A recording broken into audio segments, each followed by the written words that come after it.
Selling lies and buying time, killing people next in line. Lower class and social slime, they don't matter. Genocide, sick from water, sick from air. Making money, they don't care. Caesar shit, force of air. Fuck them back, it's only for they bomb. They shoot, they kill, they massacre, rape. They burn the kids, no one makes countries. Lie to your face, fight and die. Cause God forgive.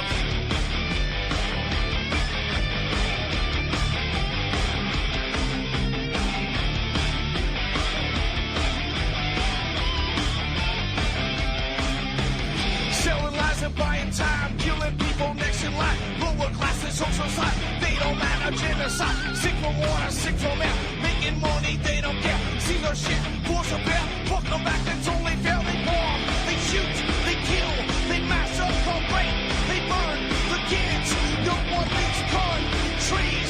Lie to your face, fight and die. Cause God forgives. Yeah. Coming back around again.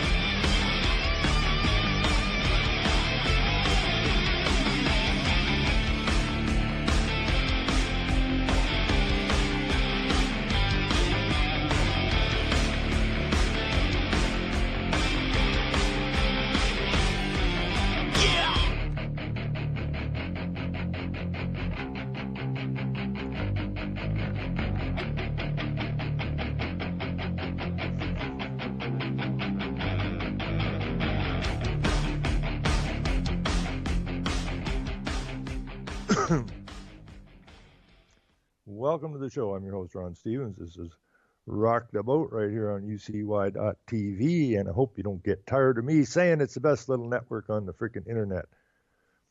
Or at least that's my thought process.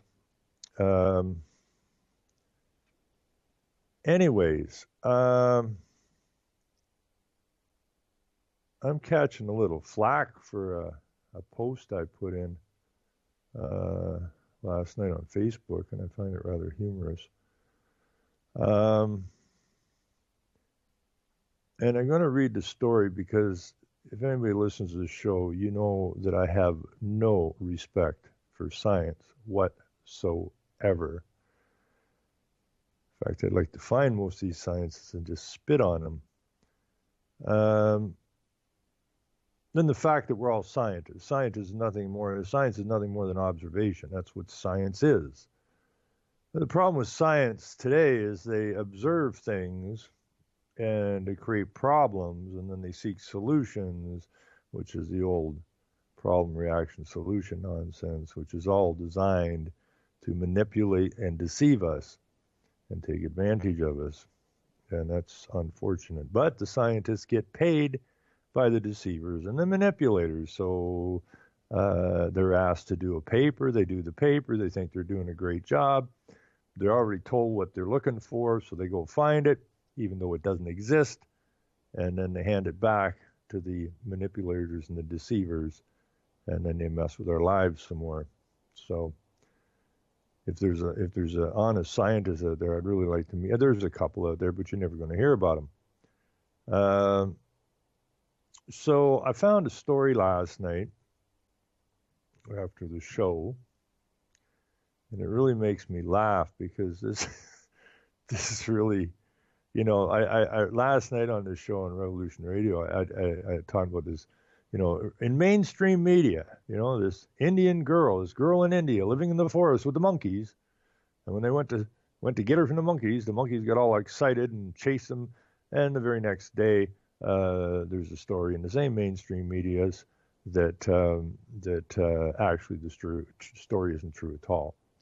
Well, if you don't vet your stories, then you ain't vetting the science, and that's basically why I wanted to read that story last night.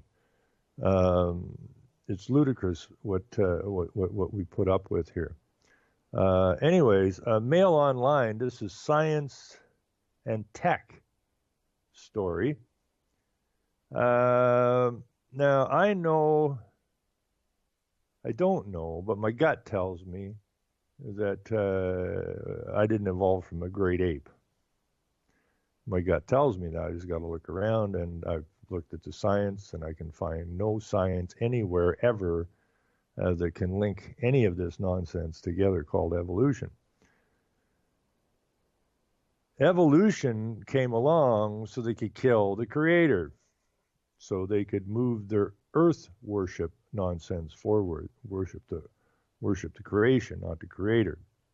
And Netsky, I think it was, it said that if I'm pronouncing his name right, who I believe was a Jew, said, we killed God. And the reason they had to kill God is they couldn't bring ecology forward as long as God existed, because ecology is the worship of the creation, not the creator. The scientists were deemed to be the new priests. So just like you weren't supposed to question the priests because they were so knowledgeable, you're not supposed to question the scientists, okay? And then this is where all this nonsense got going, and this is where we find ourselves today, carbon taxed and looked upon as the enemy of the earth. Humans. Well, I ain't no damn human, but because a human is an animal, and an animal is an ape. And the idea that we evolved from an ape is, well, just plain non-scientific. So I found this story. I don't know. Oh, I was looking for monkey women last night. I don't know why. Me and Chris were talking a little bit, or texting a little bit after the show, and about this story about this girl in India being living with the monkeys, and so that's just more of the propaganda that we're that intertwined that we could be monkeys because this little girl's living with the monkeys, and the monkeys claim her as one of their own. Of course, none of that was true, but they throw this stuff out just to mess with people's heads. Anyways, here's a new science piece from Mail Online, Science and Tech.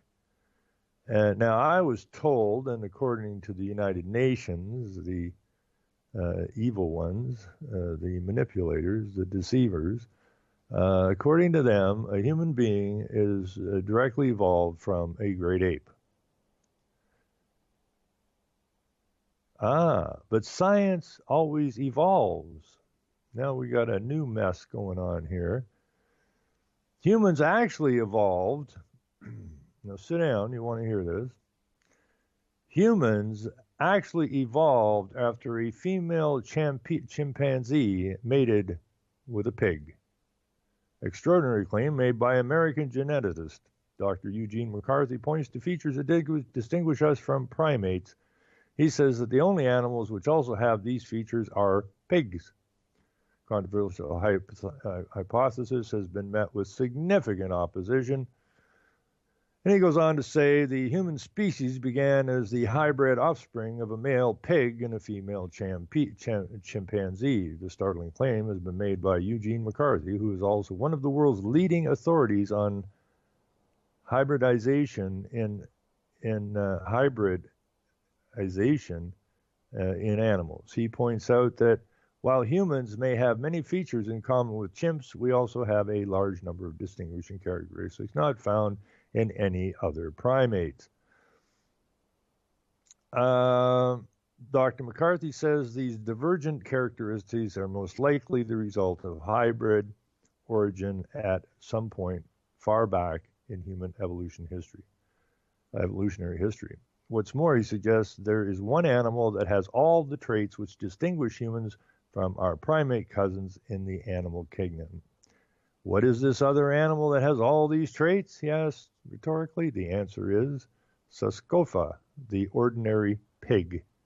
Dr. McCarthy elaborates his astonishing hypothesis in the article macroevolution.net, a website he curates. He is at pains to point out that it is merely a hypothesis, but he presents compelling evidence to support it.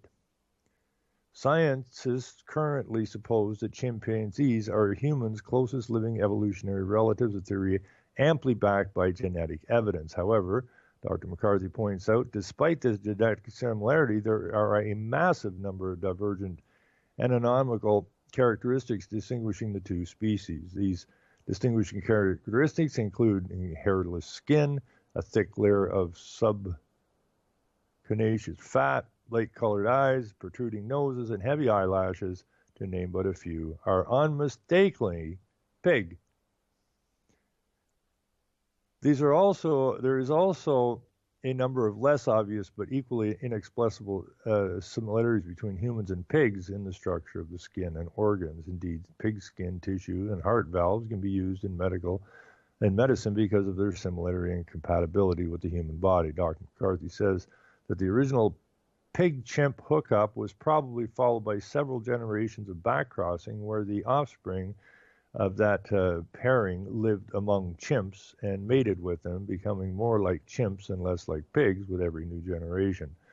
This also helps to explain the problem of relative infertility in hybrids. Dr. McCarthy points out that the belief that all hybrids are sterile is in fact false, and in many cases, hybrid animals are able to breed with mates of the same species of either parent. After several generations, the hybrid strain would have become fertile enough to breed among themselves, McCarthy says. Unsurprisingly, Dr. McCarthy's hypothesis has come in for substantial criticism from orthodox evolutionary biologists and their creationist opponents alike. One important criticism, which dubs its theory the monkey effing a pig hypothesis, is that there is little chance that pigs and chimps could be interfertile. The two orders of creatures, according to evolutionary theory, diverged roughly 80 million years ago, a science blog post points out. Just the gradual accumulation of molecular differences in sperm and egg or recognition proteins would mean that pig sperm wouldn't recognize the chimpanzee egg as a reasonable target for fusion.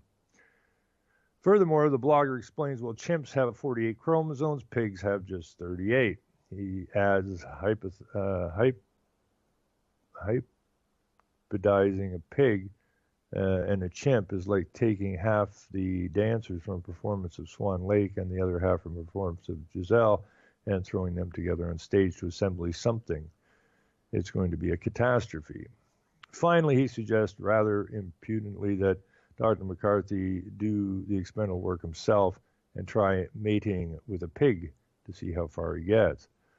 But Dr. McCarthy believes that in the case of humans and other creatures, his hybrid modification of evolutionary theory can account for a range of phenomena that Darwinism cannot. Despite the opinions of some peer reviewers that Dr. McCarthy's work presents a potentially paradigm-shifting new take on conventional views of the origins of new life forms, he has had difficulty finding a publisher, so he has chosen to publish a book-length manuscript outlining his ideas on his website. In its conclusion, he writes, I must admit that I initially felt a certain amount of repugnance at the idea of being a hybrid. The image of a pig mating with an ape is not a pretty one, nor is that of a horde of monstrosities half-human breeding in hybrid swarm. But that way we came to be is not so important. But the way we came to be is not so important as the fact that we now exist. As every good things can emerge from ugly processes, and I think the human race is a very good thing. Moreover, there is something to be said for the idea of having the pig as a relative.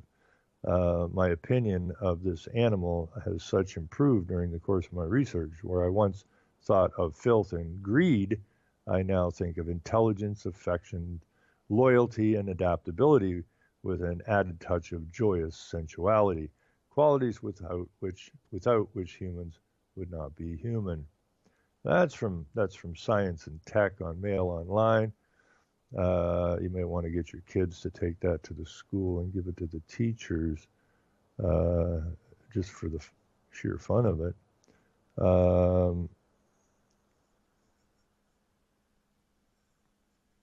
The world's gone nuts, man.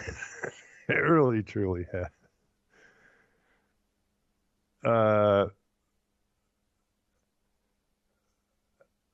Yeah. So I took that that story, science. Did I tell you that science can tell you that if we don't kill ourselves and pay carbon tax and stop eating and drinking and living, that in 100 years the world could go 2 degrees warmer than it is now, and everything will die on the planet? Now that is even more stupid than this pig breeding with chimpanzees nonsense. But here we are with every politician on the planet going, we got to fight climate change. No, you need to be locked up and caged, you twits. And we the people, we got to stop putting up with this nonsense, man. I mean, it's absolutely retarded. Anyway, so what I put in Facebook here, I put 8 plus pig equals politician, a scientific equation. Now, new scientific claim may explain why Muslims and Jews don't eat pig. It would be akin to eating their relatives. Could also explain why Muslims and Jews dislike Christians so much. ... Because bacon is so tasty. Evolution, LOL, I am a man, not a human. Pass the bacon. Don't believe the science, you're likely a human ape. Don't believe the science, ? You're likely a human (ape pig) caused climate change denier or anti-vaxxer, etc. Trust science at your own peril. Now, I do these kind of things to weed people out of my, whatever you call it, Facebook friends and that. I build up some friends, and then I'll take a whack at Israel or something, and then I'll lose a bunch of friends, right? And this one here, everybody hates Muslims, but nobody seems to understand or want to understand the connection between the Muslims or the Islamic invasion and the Jews. Now, this Islamic invasion would not happen without the Jews, and that's a given. But now I put this out to a bunch of anti-Islamic sites, and I'm getting a bit of a hard time, which just tells me that a lot of these anti-Islamic sites are run by Jews, right? It's good cop, bad cop, but they're both bad cops, right? So I find it rather humorous that people are jumping on me a little bit, which is fine with me. I don't have no problem with it. I usually gain more friends than I lose, which is fine with me. So, what are you folks out there? Are you, a monkey pig? Or are you evolved from a great ape? Or maybe next week, it's a giraffe and a chihuahua. Who knows? But to trust science is just foolhardy. How many people quit eating butter and eggs? I mean, that was ridiculous. That went on for like 30 years. People used to come to me, you're eating butter? What are you, nuts? You know what's going to happen to your cholesterol? And you're putting butter on your toast and you're eating eggs? My God, you're going to be dead in a week and a half. And all those people went and started taking all those damn anti-cholesterol drugs. Just messed themselves up big time. The same fools that got conned into that 30 years later going, oh, it's okay, you can eat butter and eggs now. The scientists said it's okay. Well, wait a minute.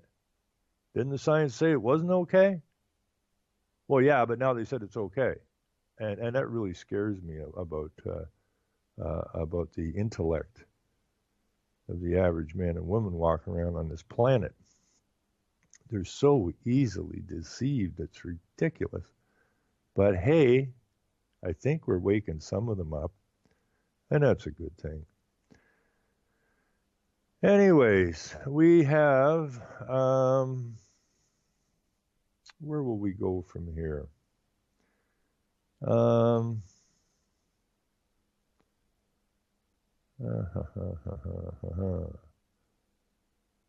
let me see. Oh, I know what I was looking for. I got some stuff sent to me here this morning.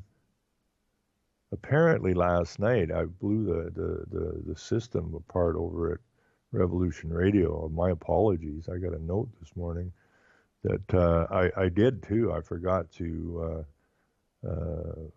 pull UCY out of there before I hung up, and I hope I didn't mess up UCY's channel. But I guess it locked in while I'd hung up. I hadn't taken UCY out of the connection yet, and I don't know whose lines I locked up. But apparently for 4 hours somebody's lines were locked up, and my apologies for that. Doesn't normally happen. I've forgotten to do that before and it didn't lock nothing up, but apparently last night it did. So if I messed up somebody's show, my sincerest of apologies. But hey, I'm just a monkey pig. What do you want from me? Okay, now I got some stuff sent to me here, which I think is along. Some of this stuff might be pretty good. There is a story here that the link isn't going to work for me, but it says another reason we may not win this war. I bet they get a raise. Now, apparently, I saw a story about this. The RCMP. What a bunch of nutbars these guys are. But then there's the Queen's Police. So what do you expect? I don't know if the RCMP are as inbred as the royal family, but something ain't right with these people. But they're having a yellow stripe campaign because they want more money. Now, I saw one picture where the RCMP were putting a pink stripe over their yellow stripe into protest. Now, I don't know why they use pink. Maybe that has to do with the pride parades. Maybe it has to do with diversity. Maybe it has to do with they're just a bunch of whiny little pricks with guns. I have no idea, but they're threatening. They want more money. And I was thinking about this morning. When I look at who's getting paid what, it seems to be that everyone that is causing us harm is getting pretty good paychecks from the CEOs of the hydro systems and the medical systems, getting ridiculous amounts of money. Here in my little town, which is 7,500 people, the whole municipality is only 12,000. We got more cops you can shake a stick at. They're all driving brand new cars. They got a great, huge, monstrous police station.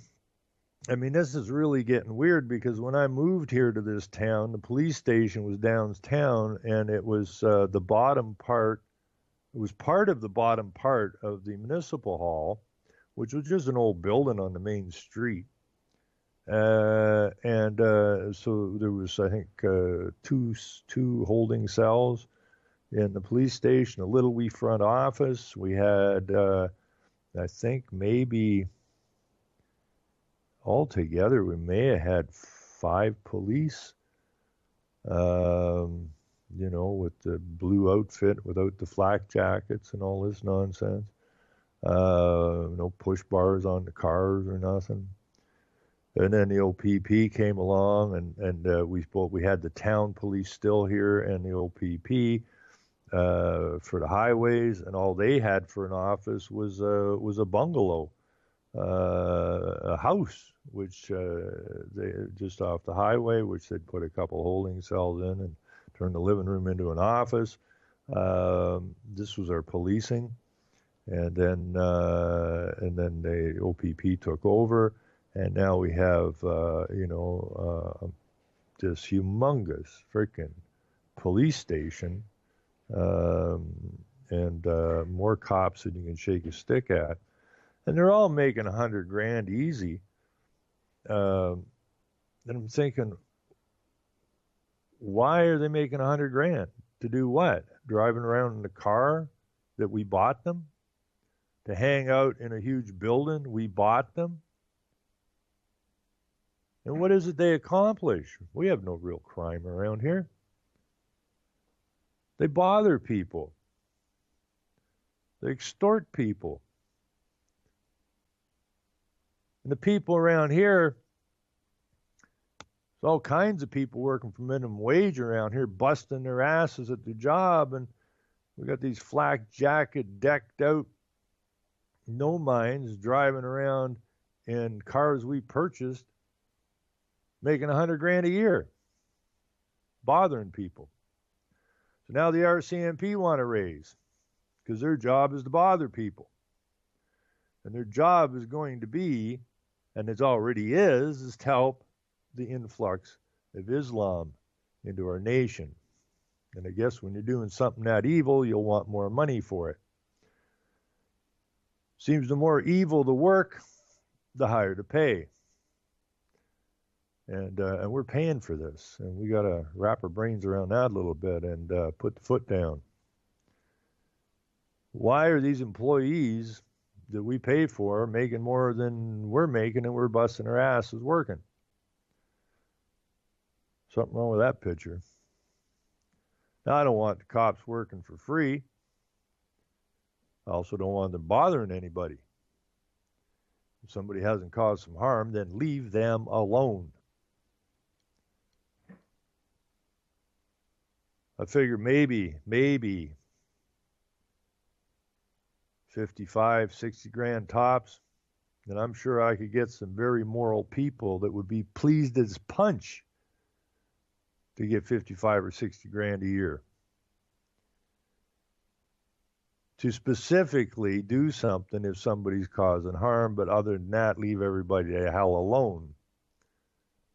The higher these paychecks go, the more harm they have to cause to you and I, because they too are a corporation and they have to make an effort to cover their cost, and the only way they can cover their cost is by giving you and I tickets or dragging people into the courts for things that they shouldn't be in the courts for. So my idea is don't give them a raise. Take about a third of their paychecks away from them, and if they don't like it, great. We'll go find some moral-minded people to take your place. Oh, it's a tough job. No, it ain't. It's a tough job because you know what you're doing is amoral. Mentally, it may be tough that way, but it ain't a tough job. I mean, what is our criminal element here? Somebody stole a snowmobile. Somebody stole a slice of pizza. Ooh. You know, this idea that they can stop crime just by their presence is stupid in its own way. Let's see. This is a way they solve low wage issue. This is CBC, Canada, Nova Scotia, RCMP officer, cocaine trafficking. Well, I mean, we know they do a lot of cocaine. We know they do a lot of drugs. You know, it's just like a legalized bike gang, really.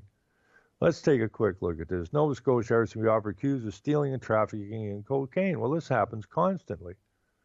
This ain't really news. It's not something that hasn't happened before. We had one happen here just about 30, 40 miles from here.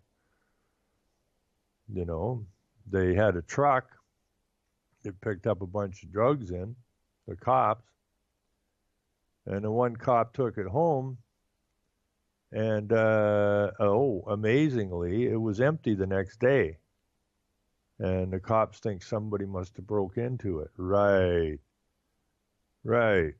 Not even close. An RCMP Staff Sergeant Nova Scotia has been charged with drug trafficking after investigation into the theft of cocaine from an evidence locker last year. Same thing. This was an evidence truck. Craig Robert Burnett, 48, is charged with theft of cocaine, trafficking, breach of trust, laundering proceeds of crime, is an RCMP officer with the Communications Center in Truro, Nova Scotia. This is disconcerting for everyone. The serious incident response team, the province's independent police watchdog, started an investigation in 2015 when it was contacted by the RCMP in relation to information received about Burnett. It's certainly disconcerting for everyone when a police officer is alleged to have committed a serious crime. Ron McDonald, the director of SIRT, said Thursday. Burnett, a 25-year member of the RCMP, is currently suspended with pay. Whoa, see? Suspended with pay. These people are not accountable. They took an oath to the Queen. They are not accountable. The politicians took an oath to the Queen. They are not accountable. Okay? The ministers of all the ministries are not accountable. We are the ones who are accountable. Not you. They're not them. Let's see here. 10 kilos of cocaine missing. RCMP received information alleged member had stolen 10 kilos of cocaine from an exhibit locker at the former Halifax RCMP office on Oxford Street. It was alleged the cocaine had been replaced with another substance and was given to another person who then sold it and shared the profits. Police say 10 kilos of cocaine has a street value of $800,000, or between 800 and $1 million. The drugs reported stolen were scheduled to be destroyed as they were no longer in evidence in a court case. Burnett previously served with the RCMP in Newfoundland and Labrador, police confirmed. From 91 to 99, he worked in Happy Valley, Goose Bay, and he later returned to work with the Happy Valley, Goose Bay detachment between 202 and 204. Help from RCMP. The investigation was helped by RCMP in Newfoundland and Labrador, Nova Scotia, British Columbia, Alberta, and PEI, McDonald said. Given the resources that were necessary for this particular investigation, SIRT was unable to conduct it using its own resources. The RCMP provided a substantial number of resources to this investigation to lead to this conclusion. Burnett appeared in provincial court in Halifax on Thursday. Well, I'm not sure what day it was, but I read a bunch of, I forget how many cops, and the OPP wouldn't give any information, nor would the Peel Region, I think, give any information as to how many of their officers making $100,000 plus a year who have been suspended with pay for serious crimes. And they're sitting there collecting their paycheck. And who's paying for it? We are. Are we stupid? We must be stupid. We really must be stupid for this to carry on as long as it has, and not do anything about it. Now,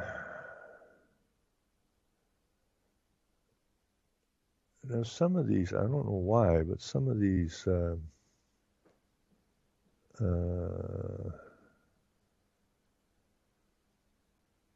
links I don't want to open that were sent to me, but I appreciate them, as I was on the horn with Michael this morning, talking about some stuff and doing some research and passing some papers around, so I didn't really get an awful lot of time to prepare for this today.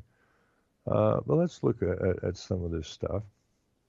And some of this might be similar to last night's show. Yeah, I think I may have. Did I read this last night? This is from a different paper, I guess. But we were talking about this last night too. Canadian aid groups bracing for more Syrian refugees in the wake of the U.S. strikes.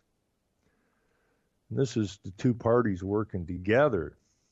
Agency prepare for new wave of people fleeing out of concern U.S. military action could escalate. Not that it's going to, but it could, and therefore we must open our borders wider, faster, And, Trudeau is so concerned, he cut a check for $840 million so that these people that could be displaced or whatever will have lots of cash in their pockets, your cash, which they get, but you're paying interest on. Meanwhile, in Canada, the number of food banks continues to increase. The number of families in poverty continues to increase, but that's neither here nor there. We have to help these refugees, these constructed refugees. They would not have been refugees had the West not bombed the snot out of them. But we needed to bomb the snot out of them because how else are you going to make refugees? Just the way the plan works. Let's see here what we got. This is pretty much the same story we looked at last night. And we have to help them because, we just have to. Okay, here's the story that was sent to me. I think the yellow stripe. Here they are in their little pink stripes. These people are so freaking pathetic. They put on red shoes and stockings to promote pride. Police forces across this nation. And now they're belly aching and complaining. So now they put pink stripes and take off their... Hey, if you don't like it, quit your job. Right? I worked a job that I didn't like. I didn't dress up funny and get all pissy face about it. If I didn't like the job or didn't like what I was getting paid, then I left. But you guys want to be lifers, right? RCMP yellow stripe protest over pay discrepancy spreads among officers.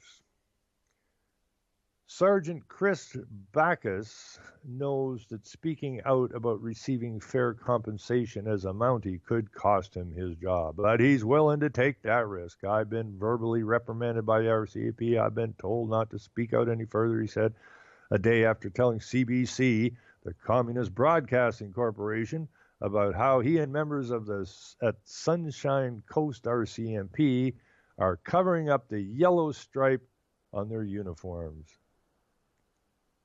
They're calling it a symbolic protest pay discrepancies between RCMP and municipal forces across Canada. I will not be silenced on this issue, says Backus. I will continue to speak out, and I will accept whatever fate that gives me on a disciplinary measure. It appears that Backus is not alone, as pictures of Mounties either taping over their yellow stripe or wearing different pants are popping up on social media across the country. I get the sense that there will be more of this, said SFU criminology professor Rob Gordon. You've got a disgruntled labor force there. Protest of any kind is rare inside the RCMP, which has strict regulations about publicly expressing any kind of comments about the force that could be considered negative. Last July, many Mounties refused to volunteer for so-called red surge duty, where they march in parades and other events. Officers who participate in the yellow stripe protest could face disciplinary action relating to its code of conduct, which could result in verbal reprimand or even dismissal. Well, Jesus, there's nothing more to fear than a verbal reprimand. Man, I mean, these are men, and these are tough RCMP, the Queen's Police Force, and just like little children they could face a verbal reprimand. Ow. Ow. Makes me want to go and stand in a corner and cry. On Wednesday, Public Safety Canada announced retroactive salary increase for the RCMP, which include a 1.25% increase effective January 2015, another 1.2 January 2016, and 2.3% market adjustment effective April 1, 2016. This package does very little in moving the RCMP into a competitive salary range to attract and retain qualified candidates, said the National Police Federation, one of the three groups in Canada trying to professionally represent the country's 17,000 members. The force is in the process of forming a union, but no group is yet in place to represent RCMP officers in bargaining. Some Mounties have been transitioning to municipal forces for better pay, equipment, and working environments. For example, the entry-level pay for an officer with the RCMP is $50,674, while a constable with the Vancouver Police Department on probation earns $68,443. Gordon says the long simmering issue may be brought to a head with the Yellow Stripe protest. I think we're getting ticked off royally. Huh? I think they're getting ticked off royally because of the Royal Police Force. Ha, ha, ha. Little humor in there. He said of the rank and file members, and this is one way in which they can demonstrate their discontent, and as I say, I think there's more to come. The head of the RCMP in BC, Brenda Butterworth-Carr, sent a message to members asking them not to cover up their strikes. While I understand your disappointment on this matter, I trust you will understand why I cannot endorse such an action, she wrote. I believe an incomplete uniform undermines the distinctive role we play in keeping our citizens safe and secure. Citizens being subject. Backus disagrees and calls for the protest respectful and professional. He's calling on commission officers, including RCMP Commissioner Bob Paulson, to take a part. We should be united, it goes on to say. Paulson is supposedly going to ice the protest. The commissioner may well issue such a directive, he said. The commissioner may well come with a bucket of ice water and try and fix this in some way. Brian Sauve, who's co-chair of the National Police Federation, is supportive of the protest and says it will try and help any members facing discipline over speaking out. We put up and we've allowed our members to be disadvantaged for too long, whether it be resource levels, which have been abysmal, or whether it be compensation tables, he said. Meanwhile, he also wants members to sign on to either his organization, which has 4,500 members, the Mounted Police Professional Association of Canada, or a similar group in Quebec to push forward a union for RCMP members. He said until officers get professional representation, there is no way they can move forward on negotiating better wages and benefits. Well, you know what? Maybe it's time that all the people in this nation who do not work for a government agency, maybe it's time we protest. Maybe it's time, don't put pink things on your clothes though. Maybe it's time we protest, and maybe it's time we start a union. Okay, maybe it's time the people start a freaking union. And then we can whine and bellyache and carry on and dress funny and so on and so forth. I mean, who needs the big raise? The people need the big raise. The people of this country ought to be making, if the cops are making $100,000 a year, I don't know where they're coming up with this RCMP nonsense, but that's all they're worth. I mean, a cop is worth really no more than the average salary of anybody else. You get up in the morning, you put your clothes on, you go to work. You're not special. You took the job because you wanted the job. You got 17,000 cops. There's probably far less injuries during those 17,000 people than 17,000 construction workers. And they bust their ass to make a living. They don't sit around coffee shops and drive around in cars all day.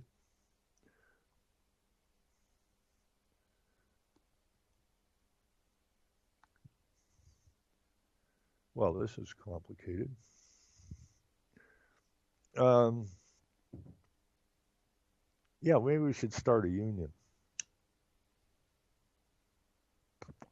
I was talking to Michael Schmidt this morning, and I said, well, the milk farmer over here. And I said, we need to really start a school. He called me. I sent him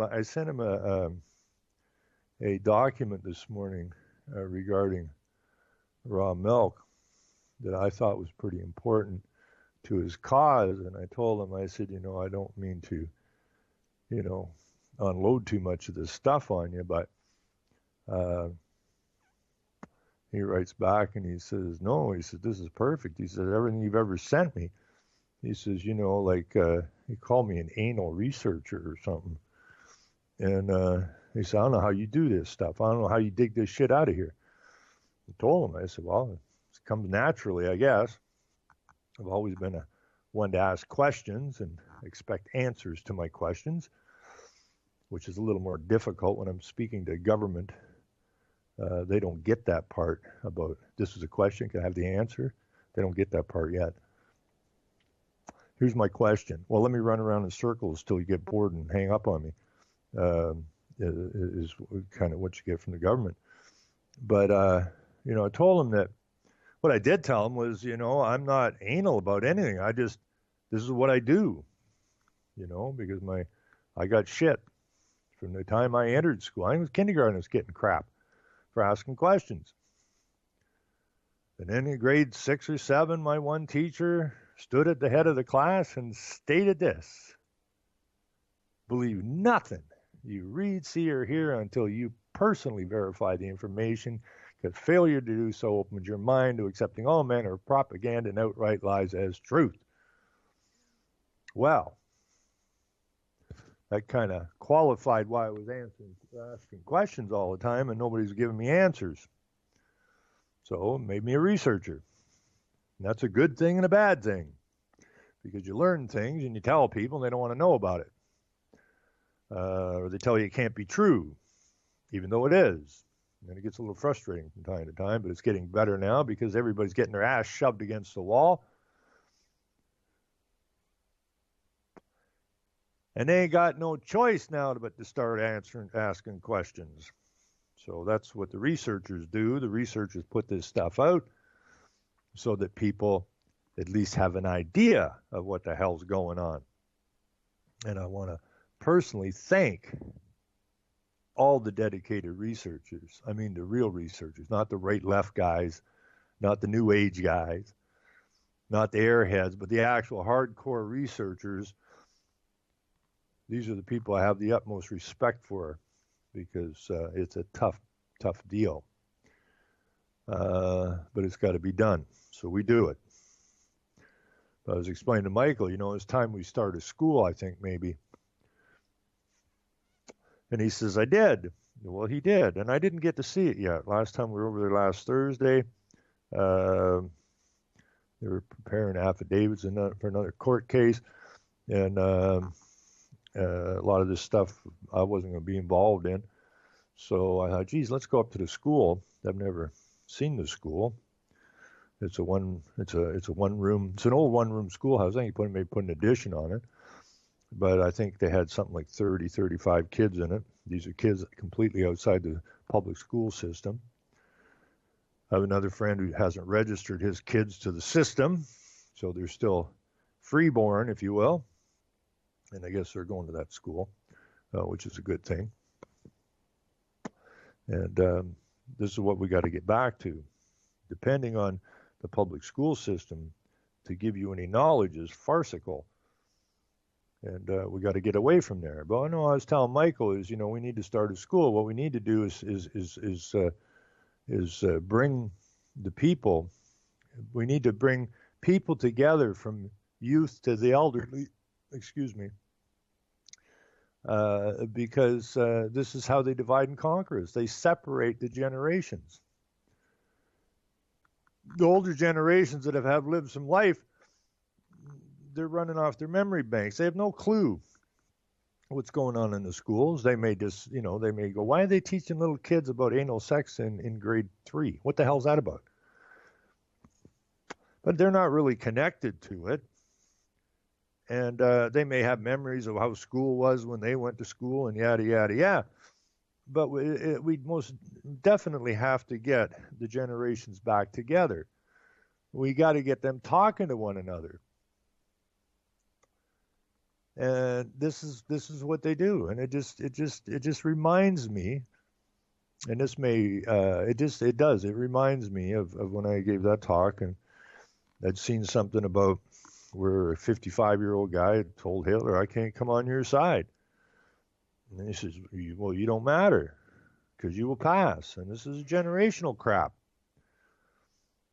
And when you pass, all the children will know is the state. And that's where we are here in the West now. This is all the children know is the state. They go to school, there's a cop in the school. I mean, my little town, 7,500 people, the high school here, it's a small high school. There's a cop in that school all the time the school's open. And after school, until that place is cleared out. Kids can't play baseball because the bat's been qualified as a weapon. And to say this is normal, it is not normal. This is state control of the children. Now, I don't understand why parents line their kids up for these damn needles. And the main excuse that I've always heard from parents, it's not that the vaccines may be dangerous. It's not a question of why the hell are you stuffing so many needles on my kid's arm. The question is, well, if I don't get the kid vaccinated, then he won't be able to, or she won't be able to go to school. Then what am I supposed to do with them? Whoa. They're your kids, you dipshit. They're your kids. And the state says, well, no, we'll look after them for you. And we'll mess with them. And we'll turn them into what we want. Of course, they'll suffer the consequences. I mean, the parents, but then the parents came through the same school systems, didn't they? These idiot RCMP came through the same school system. If you don't like your job, Mr. RCMP, quit. Simple as that. You know, the people here are suffering badly, more each day. And you dicks want us to dig in our pockets deeper so you can have what you want. That's a serious problem. That basically shows who you people are. You don't give a damn about anybody. You don't give a damn about your nation. You don't give a damn about your neighborhood. I mean, when I read the story, the RCMP, the brave RCMP, went into a hospital in Vancouver, and an 80-some-year-old man laying in a bed with a penknife, which all old men have, by the way. When I was a kid, everybody had a penknife in their pocket. They're handy. There's this 80-some-year-old man laying in a bed in a hospital in Vancouver, and what do you dicks do? You come in and taser the shit out of him. And you want to raise? How about a slap up the back of the head? How about the poor bastard you killed at the Vancouver airport? Tasered the shit out of that guy till you killed him. You take any responsibility for actions? None. Zero. Nada. But we're going to put pink stripes on our yellow stripes until we get a raise. We're not very happy. Piss off. Piss right off. You don't deserve to even call yourselves men who act like little children.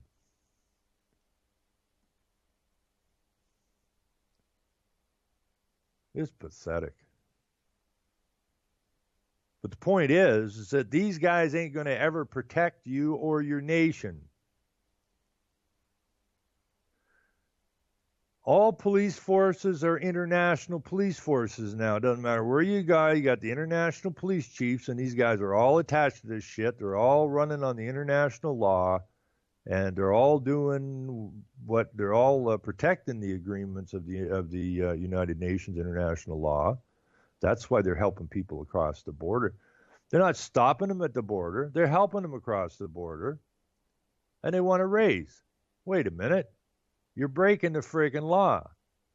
The sanctuary cities, the police say they'll turn a blind eye to all the illegals pouring into these so-called sanctuary cities, even though a sanctuary city, by definition, is a breakage of federal immigration law. Do any of these police arrest a mayor or a council member or anybody else protecting these illegals? No. but we want to raise, or we're going to put pink stripes on our yellow stripes. Shove right off. This goes for the military too. The military is being moved out of their bases to make room for the immigrants or the migrants, the refugees. You'll have to leave your living accommodation to accommodate people who aren't even supposed to be here. The military and the police are not on our side. The military and the police will not protect your nation. Which means this is up to us. Now, I said last night on this show, if you look up police, it means policy. The police are policy enforcers. But they're enforcing the wrong policy. They're policing, or what am I trying to say here?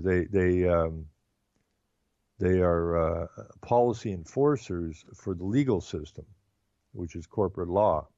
That's what they enforce. Corporate law, which is corporate policy. That's why they're called police officers. They're titled, which means they're legal entities. Policeman, okay, a man and law are synonymous. And that was the law that Elizabeth took an oath to uphold. So a policeman is a policy enforcer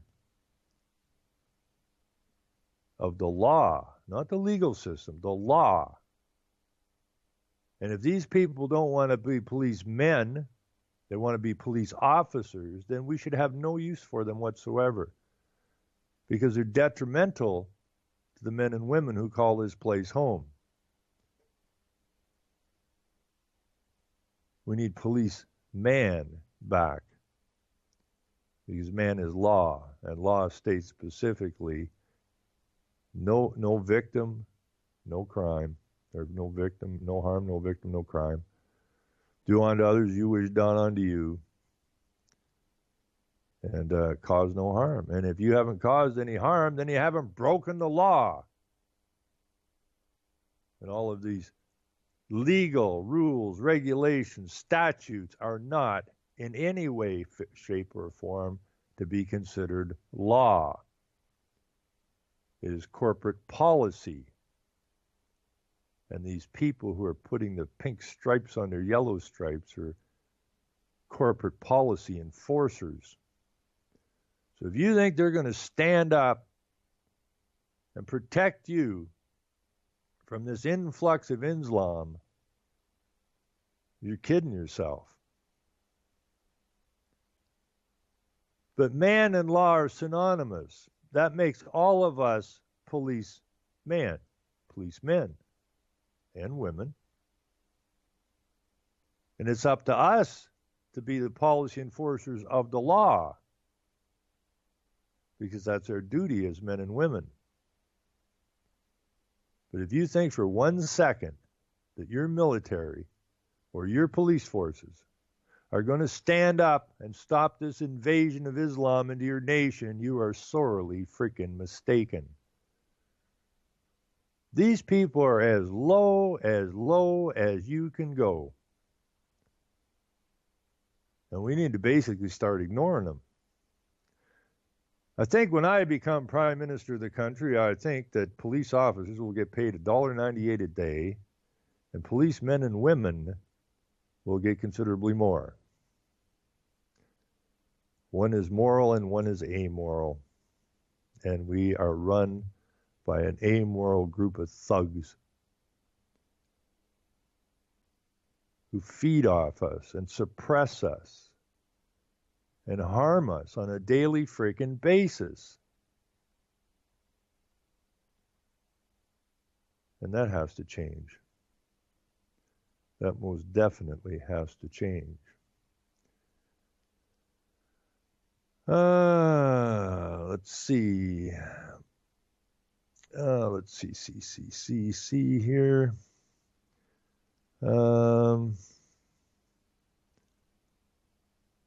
Let's see. So their salary scale here is not that bad. You work 1 year, you finish 1 year as an RCMP, you're making $71,500 versus probationary constable with Vancouver Police Department. There's only $2,000 difference in the pay. 2 years, if you're an RCMP, you get $77,000. And if you're a Vancouver cop, you get $78,000. And after the 3rd year, you're getting 82 grand as RCMP, and as a probationary, as a Vancouver cop, you're getting 87. So we're not talking about a great difference in money, but they're whiny little rats. We want more, we want more, we want more. Well, I'll pay you more if you get on the right side of the law, but you're not, and I can't see it happening anytime soon.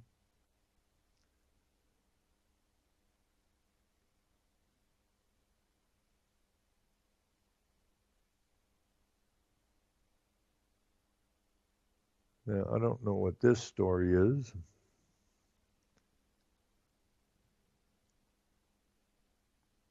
Okay, let me just try to open this up.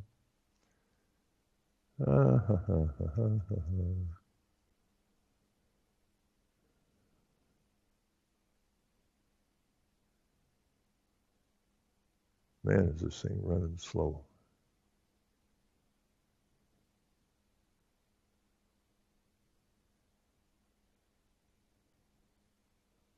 Well, that's taking a sweet bippy time opening up.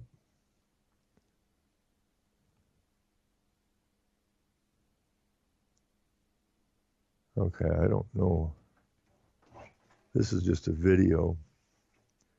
An honest talk about illegal asylum seekers in Canada entering into Canada not authorized at this location, so come on in.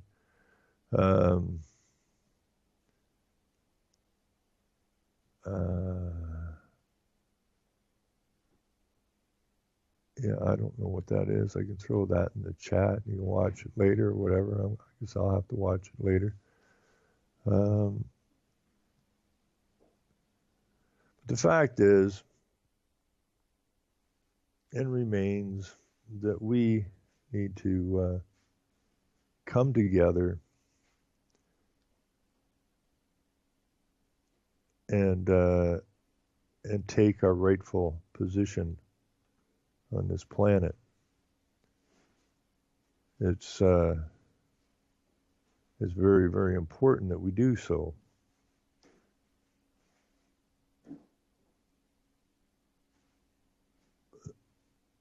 Now, here's an interesting thing that I looked up. In the legal dictionary,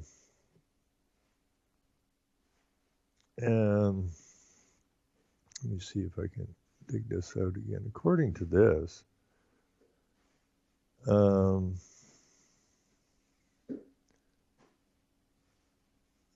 me back this up a little bit here.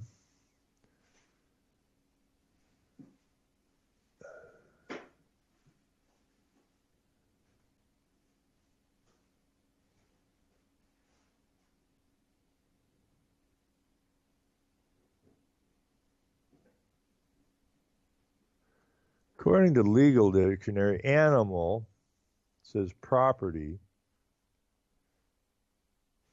a name given, and this is all caps, right? They have this other thing here, animal, beast of burden, and a created being. Now that's interesting.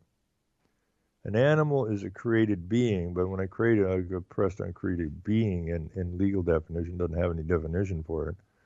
But what they did was when they created humans, which is an animal, this is what they call an abstract concept, something made up in the mind.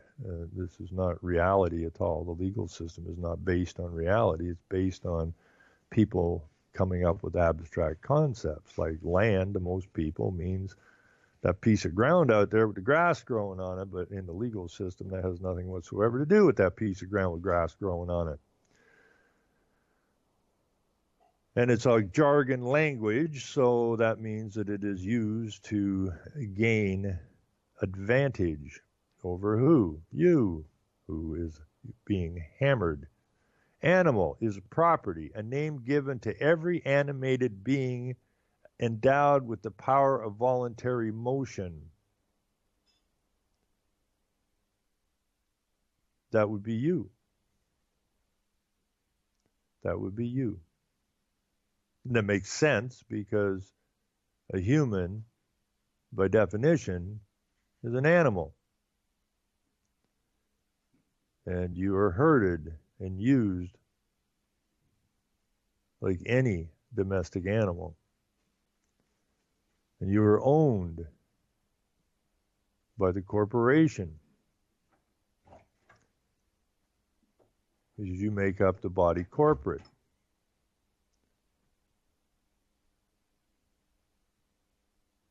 And this we have to get back to being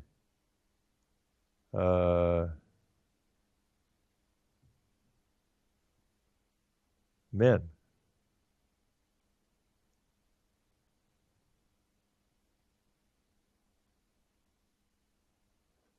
And according to this, animal, this is in the dictionary, not the legal dictionary, an animal is a person who behaves in a bestial or brutish manner. That would make, I don't know, your police force?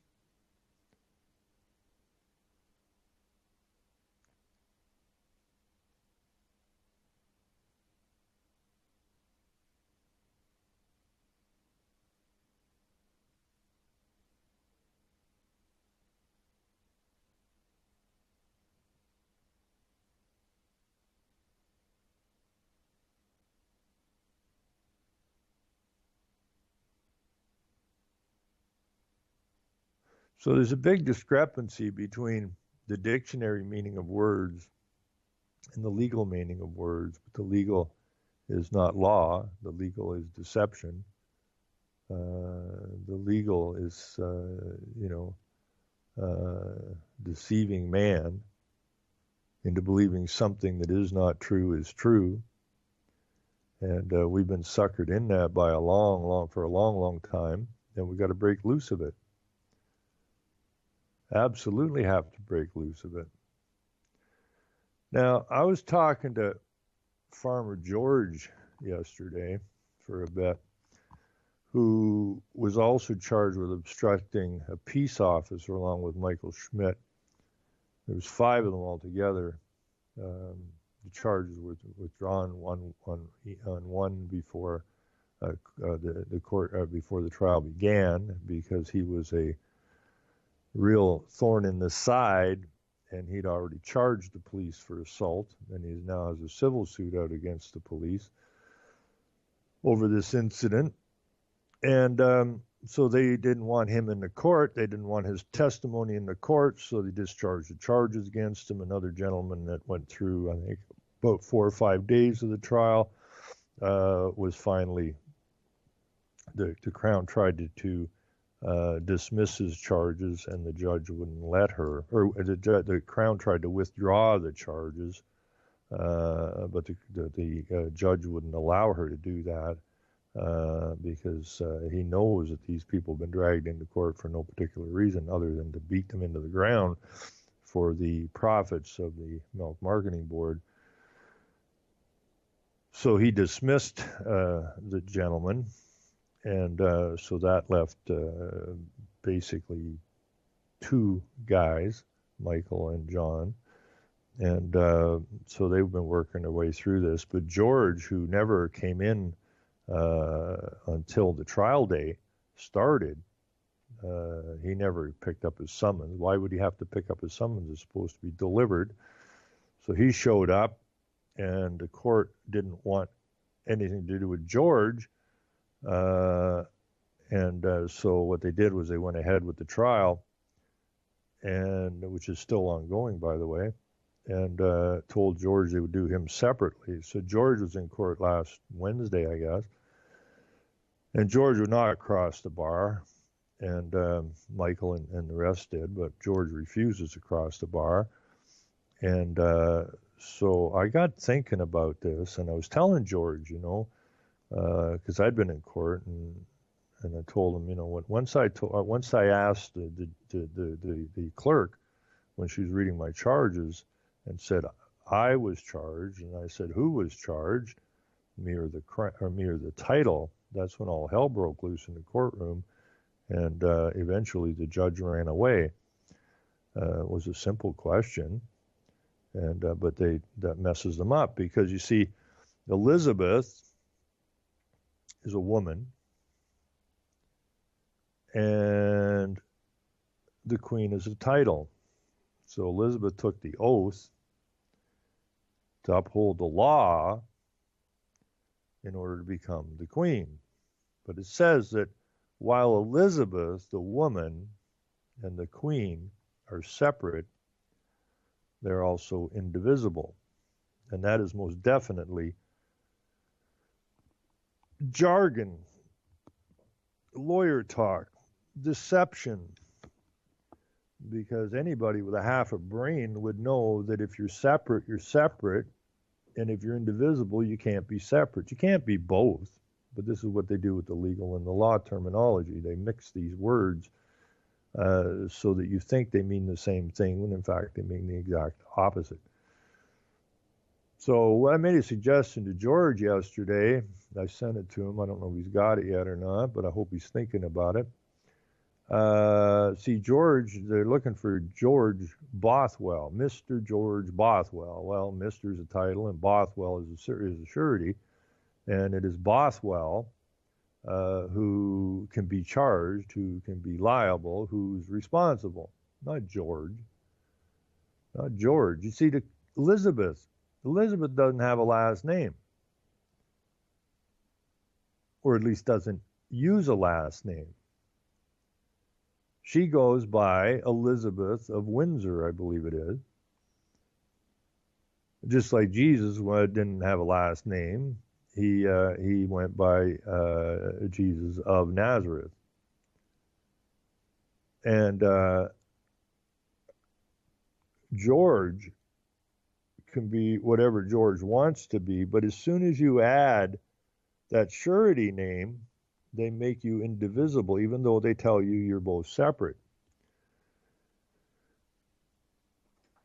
And the Queen can't be sued. Why? Well, because she's not using a surety name, not using a surname, and therefore can't be sued, because it's not responsible, not liable, not chargeable. Now, the only way Elizabeth can be sued is if she agrees to it. You can bring charges forward to her or against her, but they can only move forward on those charges if she agrees to it. This is the same thing that we're dealing with here, separate but indivisible. So what I suggested to George was that they're looking for Bothwell. You're telling them you're not Bothwell. But they're telling you that you're indivisible from Bothwell. But at the same time, they're telling you that you're separate. You can't have it both ways. So what I suggested to him was he goes and gets a full-size photograph of himself, or total body shot, and then take that to a printer and have that blown up life size, and then put onto a piece of cardboard, plastic cardboard, and then cut it out so that we have a stand-up, full-size copy of George Bothwell. And that is the George Bothwell. And I said, then go get a copy of your birth certificate, not your birth certificate, Bothwell's birth certificate, and pin it on the cutout. And then you don't come to court I will go to court and I will be George Bothwell's representative. And I'll explain this to the court, and then I will ask someone to bring Mr. Bothwell forward, and someone will come into the court with the life-size cutout of Mr. Bothwell. And I will represent Mr. Bothwell in the court. My idea was to also get a full-size cutout of a peace officer, which is titled, but the officer took an oath to the Queen, or the man or woman agent for the officer took an oath to the Queen. Therefore, they're not chargeable, they're not responsible, they're not liable. And I thought it'd be funny if I brought George in and then presented George Bothwell to the court, because Bothwell is a non-living entity, and while they're separate, so this is the separation, George himself, the man, is not chargeable. No man or woman is chargeable or liable or responsible in the legal system. Can't be done because the legal system doesn't deal with the living, breathing man or woman. Those are lawful entities, not legal entities. So they're separate. So instead of them saying, well, you're the same one, George Bothwell, or George, you're the same thing, which is untrue, that I separate them and I only enter George Bothwell into the court. And of course, George Bothwell can't represent himself, can he? That's why they always tell you should be represented by a lawyer.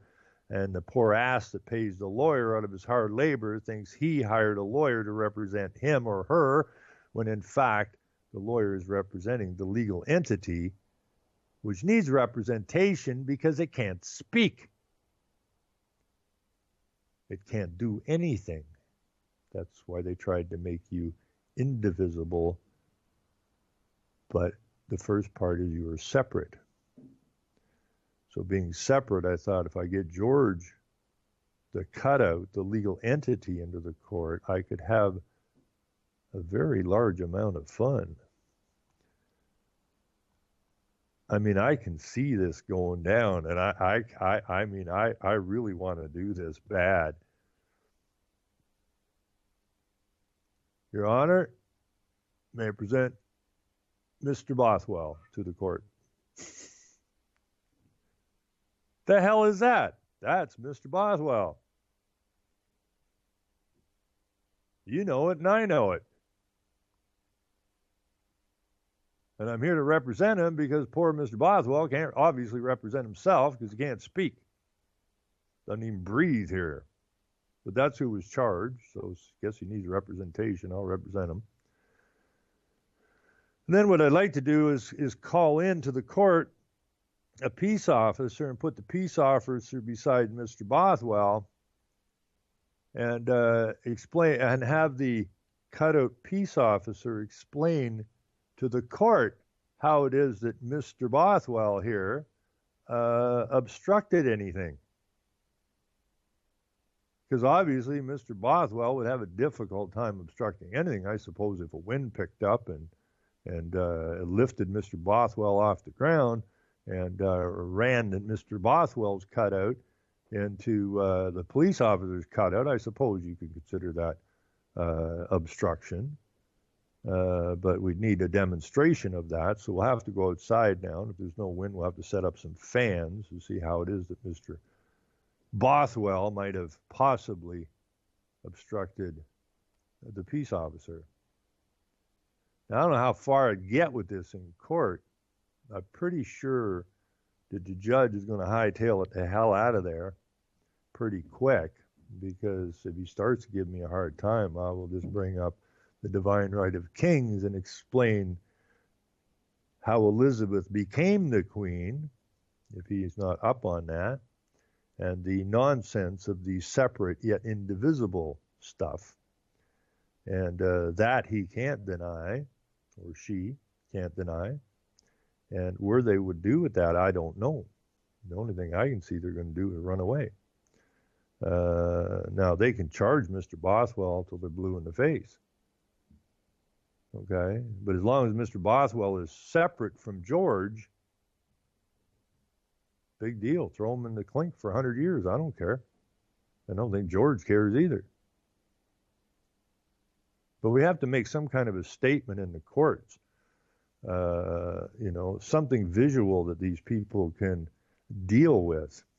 And I would be just really happy to be the one to do that. And I think that would be just a lot of fun, be like a grade school play or something, But anyways, according to the legal dictionary, separate is alone, apart, detached, different, disassociated, disconnected, disjoined, disjointed, and on and on and on and on and on. Removed, lone, isolated, insular, individual, independent, divorced, separated, set apart, severed, split. So there can be no confusion on this. Separate is separate. And if we go, let's see here, I guess we'll have to go this way. And if we go to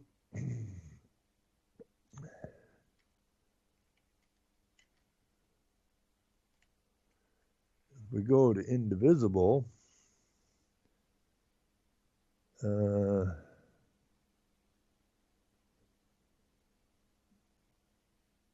what do we find? Incapable of being divided, incapable of being separated, inseparable, unbreakable, united. Indivisible, that which cannot be separated. It is important to ascertain when the consideration of a contract, yada, yada, and this goes on in the contract law. But the fact is, you cannot be separate and indivisible. You can't, it's impossibility. And this is where they nail you in the legal system. You go to court, they ask for your name, and you give them your name. You think you give them your name. You didn't give them your name. You gave them their name that they created for you, which is an account. And they steal from you.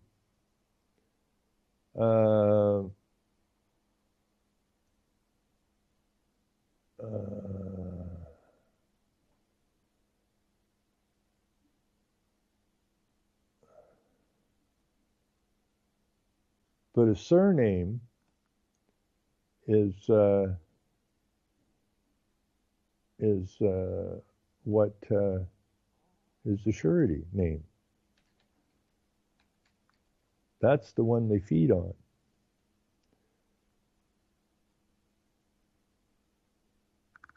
And that's unfortunate, because we were not taught that in school. Because we were not taught that in school, and we should have been taught that in school, there's a deception, and the deception is fraud.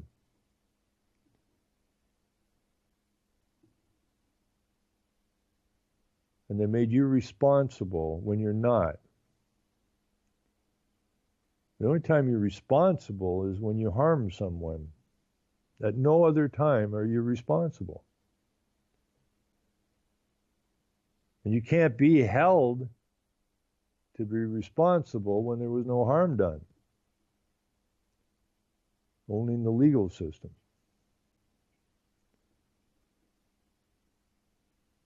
So I'm really hopeful that George says, yeah. I will hope I get a call from George. He says, I got it all made. Let's go. Let's have some fun with this. See, George won't cross the bar, but I will cross the bar as the representative of Mr. Bothwell. And when they bring Mr. Bothwell into the court, they will bring him across the bar as well. Because this is who they're actually looking for. They're looking for Mr. Bothwell. The only way they can get Mr. Bothwell is to make him, George, indivisible from Mr. Bothwell. But they started out as separate entities, just like Elizabeth and the Queen. They're separate, total separate entities. One's living, one's dead. But they made them indivisible. Can't do it. You can't do it. You cannot attach a dead entity to a living man or woman. You can't do it, but they did it. So we're just going to keep them separate them, because that's their original position was of two separate entities.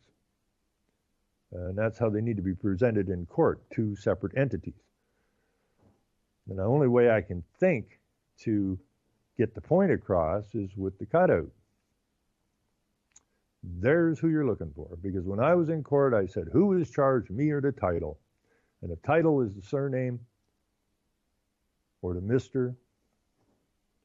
But it's the surname, it's the surety. And they made the surnames up. And so that's what we present. Then there can be no confusion whatsoever. Like the justice didn't seem to get what I was talking about when I said, who was charged, me or the title. But the Crown sure as hell got it. Because as soon as I said that, the Crown got all pissy and kept butting in on the justice. And the justice got pissy, and he goes, nobody's yelling at me. They're having a problem here now. The justice finally asked the Crown, what the hell is your problem? And the Crown says, we don't seem to have any evidence. What? And then, bam, boom, out the frickin' side door with the judge, with the justice. So I think the cutout would make the right impression upon the court. And I think it's worth seeing how they react to it. Now, most of the police in there now, I've been in there enough times now, and I've talked to the police enough times, I don't believe any of them are going to lay a hand on me. I've got them pretty well, most of them. I have cops in there now I can count on to back me up, which is nice. It's much more comfortable for me to go into the court now. And because I know I have certain cops in there will back me up and will get between me and another cop if they come running at me. So that's a good thing. But this is all about learning, and it's all about going through the hoops till we can just make them look like royal jackasses. Actually, we want to make them look so pathetic and so stupid that they just got nothing left to stand on. Like I told Michael, I said, this is not about milk. I said, they're on your ass so bad because if the lid gets lifted off, they ain't putting the lid back on, and you are not about milk. You are about the guy that's lifting the lid off Pandora's box. And they won't be able to put that lid back on there. And they will almost instantly have no credibility whatsoever with the general public. And we'll just play on that.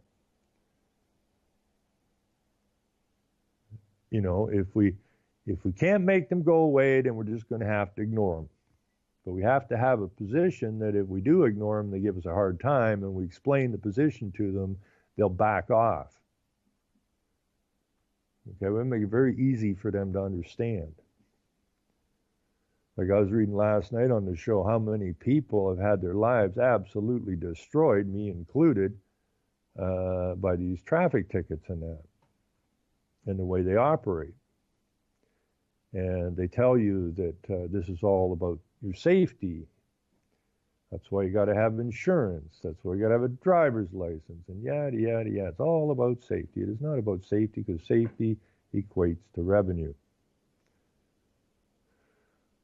And that's all they're in the business for. Now, if you go back on the licenses, it's always the same template.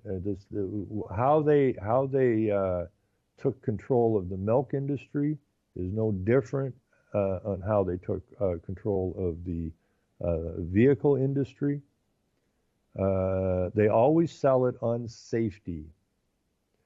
Now, in the case of milk, those places should have been shut down for health reasons if the government cared about your health, which they don't. But had they cared about your health, they would have shut down the swill barns or the swill milk because they knew it was there. They knew it was very dangerous, and they knew it was bad for people.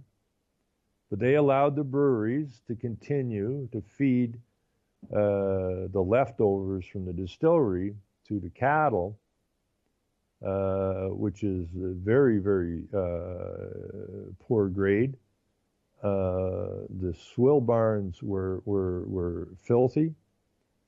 The milk was so bad that they had to put chalk, and they were putting chalk in the milk in order to make it look white. And this was being fed to the people in the cities. And this is what they jumped on as a reason to force pasteurization on all milk products. But it wasn't about pasteurization. It wasn't about your health. It was to gain control of that market, which they did. That can all be traced back to the Rockefellers. And also evidence of the Ford and Carnegie Foundations involved in this milk takedown. Control, control, control. Now, the licenses are the very same way. There was no licenses. You didn't need a license to drive an automobile. They did issue licenses if you were a commercial driver making profit off the public roads. So you were using the public roads to make profit. Therefore, it made sense that you paid a fee. It only made sense. But nobody else needed a driver's license. But they're getting fees from people who use the roads for profit. Now, they sit down at their tables, the schemers sit down at their tables. Well, okay, what if we made everybody have a license, then we could make a gutload of profit? How about that?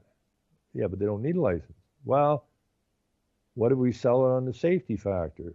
We'll play up the fact that everybody's dying in car accidents, like everybody's dying from drinking raw milk, and therefore it's about safety. And then they'll have to buy tags from us, and then we can police them, and we can make money that way. And what do you say, guys? Okay, well, let's get some data on some accidents here. Oh, yes, look at this data. If we don't license the drivers, everybody's going to be dead. If we don't control the milk, everybody's going to be dead. So it's incumbent upon us, your government, to look out for your safety. So everybody get out your checkbooks, and we've just taken control. And that's where licenses came from. It's about money. It ain't about your, back in the day, there's what's that little, it's a song, I don't know, it was Crosby, Stills, Nash or Young or whatever, teach your children well. I think that's a line out of a song. And this is what happened. The government got into our families. The government became the teacher. The government became the protector. Back in the day, the family was the teacher. The family was the protector.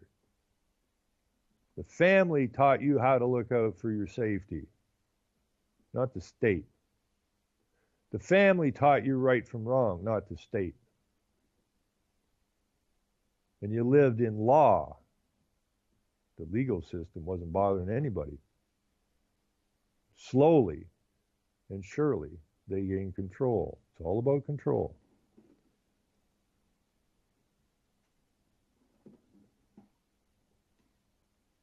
You know, I almost freaked out when I heard the recording from Jim Macris, who was the senior security guy for the Attorney General's office, when asked a very simple question: do people need a driver's license? And this guy was a Toronto cop under Fantino, who's now a UN butt boy. And he said no. And the next question was, well, okay, do we need insurance? And he said, not as far as I'm aware. So here's the top security guy for the Attorney General's office, which is in charge of all of this nonsense, the legal system. And here you have the top security guy, many, many years on the Toronto Police Force, giving people tickets, saying that you don't need a license, nor does he think you need insurance. Meanwhile, they're out there destroying people's lives, handing out tickets, and people forget to pay them, and the next thing they know, all hell's breaking loose in their lives. Never noticed. And this all has to stop. And it's not about anarchy, it's simply about getting back to law. I mean, the very first driver's license was given to Carl Benz of Mercedes-Benz. And why was he given a license? He wasn't given a license because he took a driver's test. That's not what the license was about. The license, and that was the original driver's license, the very first driver's license. Why did he get a license? Because he was being threatened with a lawsuit. He was driving around in his diesel jalopy, making all kinds of racket and noise and puking fumes all over people's laundry and that, scaring the shit out of the kids and the animals. He was asked repeatedly, if you're going to do that, take it somewhere that you're not going to bother anybody. But he was so ecstatic about his new invention that he wanted everybody to see it. Nobody seemed that god-awful interested in it. What they wanted was peace and quiet and some clean air, and to quit bothering the kids and the animals. So Benz goes to whatever he was called, what do they call it, chancellors or whatever? The government anyways, or the boss man, and he said, you know, these people are threatening me with a lawsuit because he's causing them harm. And, you know, then he tells the boss, he says, you know, could be a big industry and make lots of money for everybody and yada, yada, yada. But I'm worried about getting sued. Because, you see, it's against the law to cause harm. So he wrote him a license giving him the right to cause harm, and therefore he was not going to be bothered with a lawsuit. So it was a driver's license. And really is just a license to break the law. But again, there was no driver's licenses required until they figured out how to make money at it. Same reason they refuse to legalize raw milk, because they can't find a market. They've already got control of the milk industry. Now, if we legalize raw milk, then we got a whole pile of expense and everything. What the hell's going on here? And most of the farmers will dump their quota and go back to milking cows as they did in the old days, and have control over their product versus the milk marketing board having control over the property and their lives and the policies and everything else. So they don't want nothing to do with raw milk. because that will bust up their control. They don't want that. And you can look at the weed game the very same way. You know, they came out originally. I understood that the reason that they made hemp illegal was because anybody could grow this stuff, and big business wanted control of certain aspects of the economy. So what are they going to do? They got to scare people. So they come up with reefer madness and all this other nonsense about weed. So they had control of the industries they wanted control of. Now that the cotton industry really doesn't matter that much, or this or that, and there's a ton of cash in weed, how are we going to get control of it? I mean, how are we supposed to make ourselves look legitimate in the weed business when we've been throwing people in jail forever for weed? Well, we'll do the same thing we did with the liquor. Right? It's all about safety. You can't trust the liquor that people are making, just like you can't trust the milk people are making. You can't trust it. You can only trust government stuff. So next thing you know, weed went from a gateway drug to, medicine.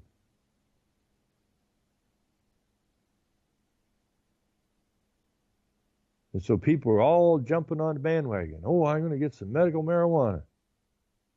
This is excellent. No, it's not. Because now they've taken control of it. So you won't have a sweet bejesus clue what you're smoking or eating or whatever you're doing with it. I mean, they took control of your food. How's your food system worked out for? I think it's pretty much poisoned. Kissinger said it, control the food, control the people. What have they got now? They got control of the weed. And you know they're going to mess with that. And then they're going to be pulling people over for weed impairment. Oh, geez, wait a minute. It's legal, but I'm still going to jail. That's right, son. It's just like alcohol. You'll get it one day. We're an industry. We're a company. We're a corporation.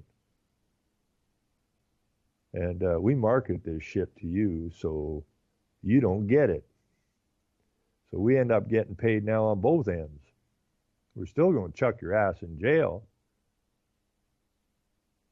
But now we're not chucking your ass in jail for illegal alcohol, milk, or weed. We're going to throw your ass in jail for having legal milk, weed, or alcohol, because you're going to get your ass in trouble, and then we're going to throw your ass in jail. So you're going to buy it from us and pay the heavy taxes on it, and then God forbid you should blow over this amount or whatever. We're going to probably seize your vehicles and take you to court and either take a lot of money out of your pocket and or throw you in jail, or both, or all of the above, because it's all about safety. Your government cares. What a load of bunk. What a load of freaking bunk. You know, I hope I live long enough to see us rock the boat so it flips back right upside down, or right side up. I really, truly do. I don't know if I'll see the entire flip, but I'm pretty sure I have an opportunity to see us rocking the boat to the point where it can't do anything but roll over. It'll be too far gone. It'll just have to roll, and it'll pop up. You know, and you see these scenes, and I have to deal with these old movies I watch because oh, I forgot what the name of that thing was.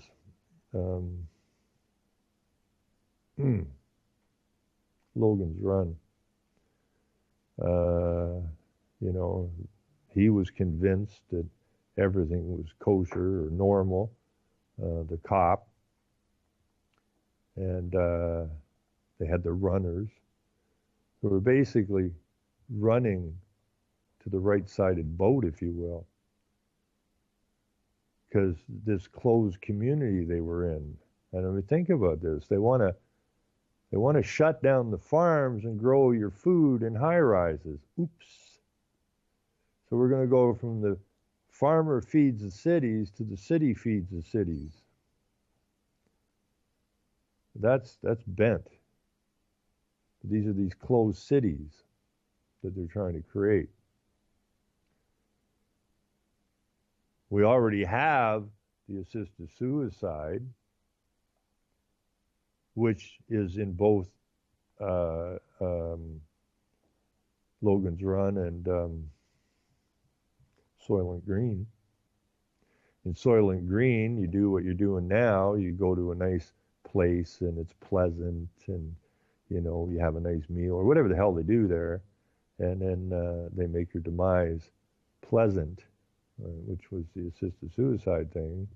The only thing in Soylent Green, you were turned into cookies or biscuits and fed back to the men and women that are still there.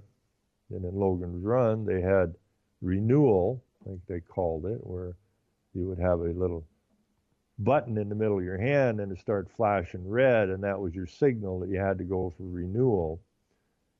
And it would put you in this like vacuum system, and you'd float around in there, and you were supposed to be renewed. You weren't being renewed. I guess you're being made into biscuits as well. But that one, you know, in Logan's Run, I think your life expectancy was 30 or something. So he only lived to be 30. But everything seemed normal to everybody except for these runners. They had heard that there's something else outside of this closed city. And it was what the rewilding is about. Everybody was in this closed city and you couldn't leave it. Just like the rewilding program, you won't be able to go out into the wild. And I read some scenarios from the Rockefeller Foundation about the Ganges River years ago, and they had all these scenarios. You know, they always have 3-4 scenarios because they don't really care which one works as long as one of them works, or use a piece of 3 or 4 of them to get what the result they want. But this is their problem, reaction, solution factory. And so it's talking about this girl along the Ganges River, and she can see the river, but she can't go to the river. But she understands why she can't go to the river, because those who came before her had polluted the river and hurt the river. And now that humans are not allowed to the river, they can view it, but they can't go to it. The river is pristine and crystal clear, and she's happy just to be able to view it. And this is part of that rewilding program. So just like in that movie Logan's Run, some people, probably what I tell people, you know, we don't stand up and shut this shit down and turn it around, get right side up again, you know, somewhere down the road, one of your offspring is going to find some written material somewhere, or find something, or be told something, and realize that what they're living in is not the way it should be, and we didn't stand up to put a stop to it when we could. Is going to go to our graves and look down and just ask the simple question, why didn't we do something? And that's a good question. Why are we not doing something?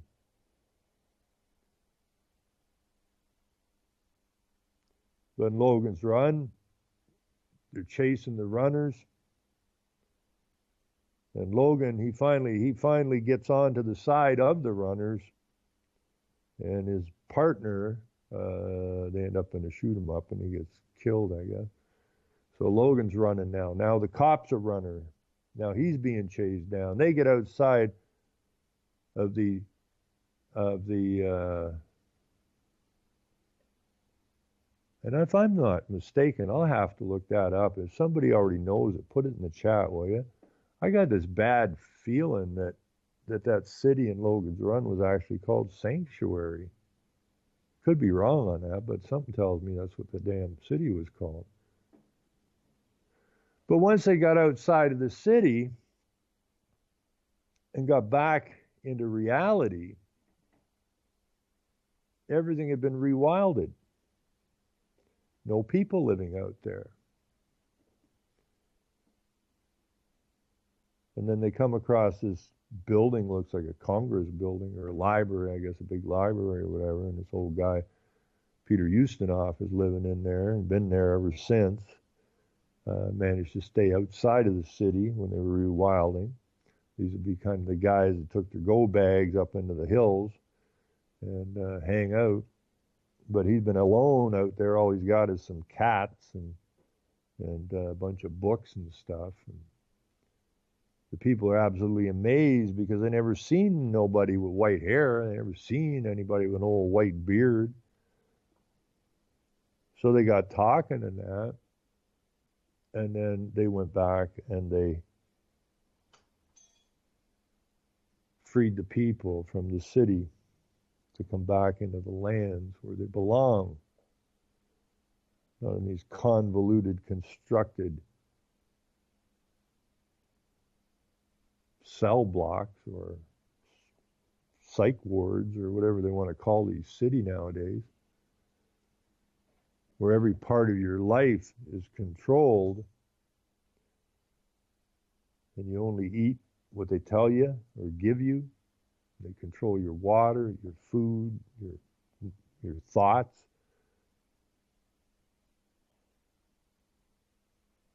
So we're completely enslaved, whether we like to believe it or not. We are mentally and physically enslaved. And the plan is to just make it worse. The plan is to completely eradicate the law that the West was built upon, which is, according to our preamble, is built upon the principles and the supremacy of God.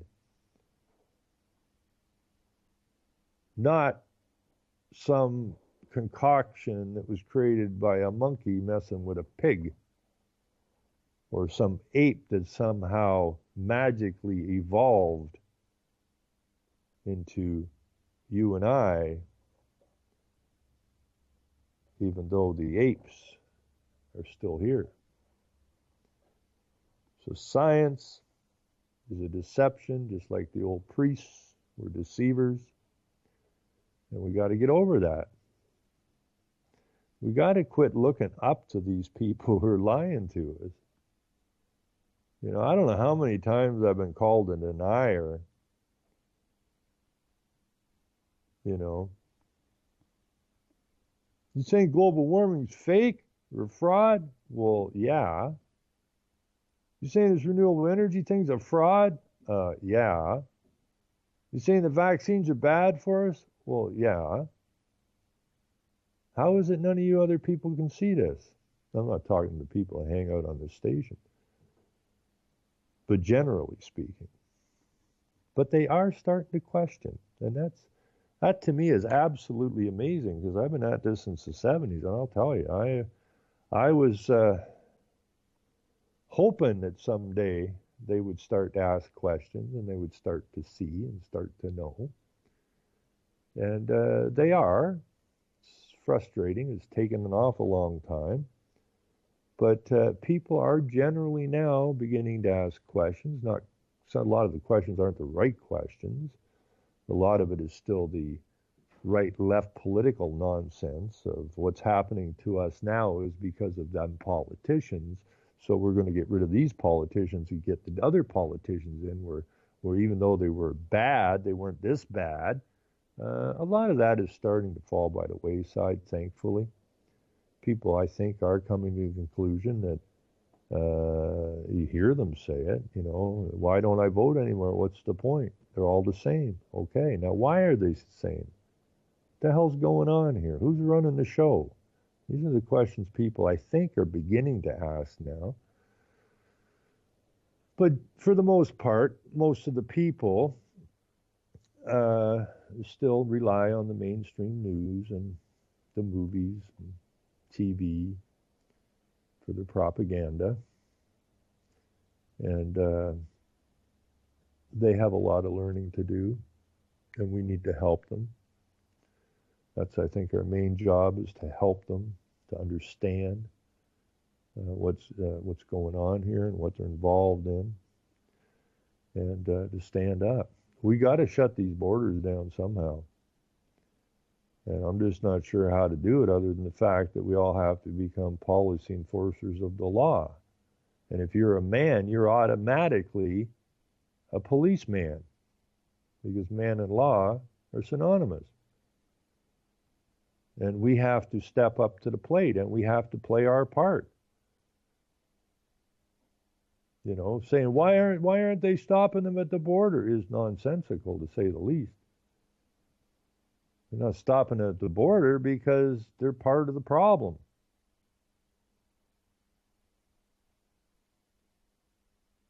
I don't get this blindly following. I've never been much good at it, but I mean, if I was in the military and I got a house supplied by the government because I'm there in the military, and somebody says, oh, you're all going to have to move. Why? Well, because the migrants need a place to live. Say what? Okay, so you people are all going to have to pack up all your belongings and vacate your homes. Okay, boss, we'll get on it. Right now, we'll start packing. I don't even know how that mindset works. Why do you do that? Oh, because we were ordered to. Well, I'm ordering you to shut the damn border down. Well, they're telling us to welcome them. Exactly. So there's no use to us. They're absolutely no use to us. Which means we are the ones that are going to be responsible for shutting this down. And we need to just almost get like the Bundy standoff a long time ago. I think that was the Bundy standoff. Nobody got shot. Nobody got nothing. We're going to have to start defending our own borders here, same way. If the military won't defend them, and the police won't defend them, and the politicians won't defend them, then we have to defend them, because your nation is no different than your home. And if people are crawling in your side windows and tunneling in under your house, you're going to figure out a way to put a stop to that. So your nation is your home. It's your house. It's our house. We need to defend it somehow. And you ain't going to get no help from your politicians, your police, or your military. That is a given. So you don't have to worry about that happening. They're not going to do it. So that's up to us. You want a nation, you want a home, you want a future for your children, then you're going to have to stiffen and strengthen your spirit, your spine, and your mind. If we fail to do so, well, we got nothing to complain about except our complicity. Period. Anyways, it's a beautiful day out right now. Crocuses are out, and the grass is starting to turn green. So I'm going to call it a day here. I want to thank everybody tuning in. I want to thank UCY and Jules in particular for keeping this little network on the air, and those that listen in that, if hopefully I've said something to you positive thought, and the other hosts as well. And if you like what you're hearing on UCY, please pass it along. Your friend. Selling lies and buying time, killing people next in line. Lower classes, social slime, they don't matter. Genocide, sick from water, sick from air. Making money, they don't care. Censorship, force of air. Fuck them back, it's only for they bomb. They shoot, they kill, they massacre, rape, they burn the kids. No one makes trees lie to your face, fight.